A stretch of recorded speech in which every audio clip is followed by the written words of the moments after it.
watch Harry Potter after this. Hey, I'm Lynn. Today I'm going to be talking with you about the Pokédex.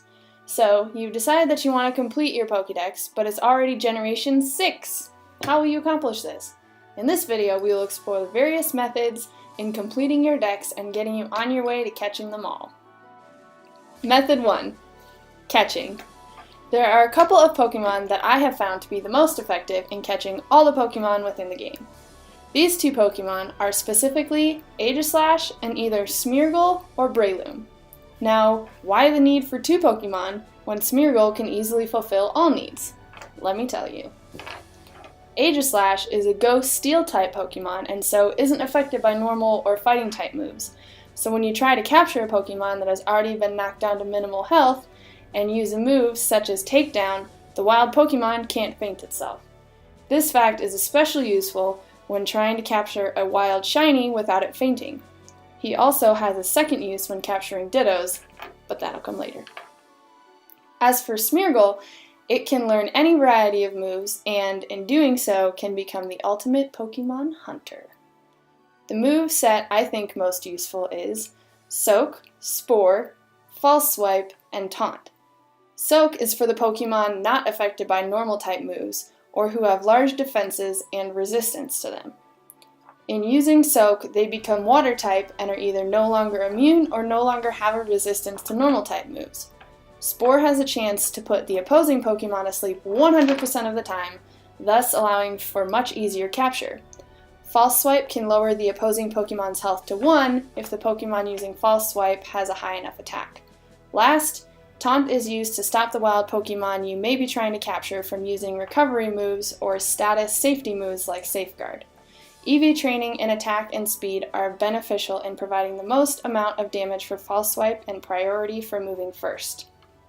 Breloom is an alternative to Smeargle, as not only is its attack respectable and much better than Smeargle's, but also has access to False Swipe and Spore. It does the same thing, just without Soak and Taunt for more attack. Parasect can also fill this role, but is slower and has a lower base stack. With access to any of these Pokemon, capturing all of the Pokemon in a game should be rather easy, and completing your deck shouldn't take long at all. Method 2. Evolution. So, you may have captured every Pokemon in the game, but not all final stages of evolution can be caught in the wild.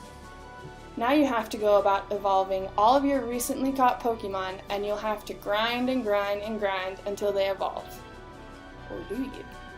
Find two Pokemon that you have a considerable amount of levels to gain before evolution. Let's say Mienfoo and Pawniard, which evolve at levels 50 and 52 respectively. Put those two in the daycare, fly to Lumio City, and enter the circle area.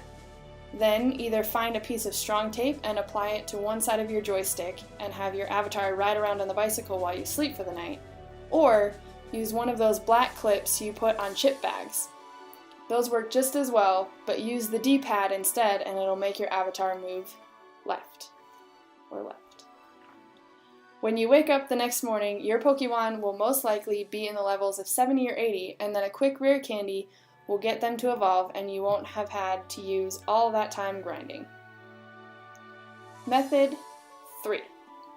Trade.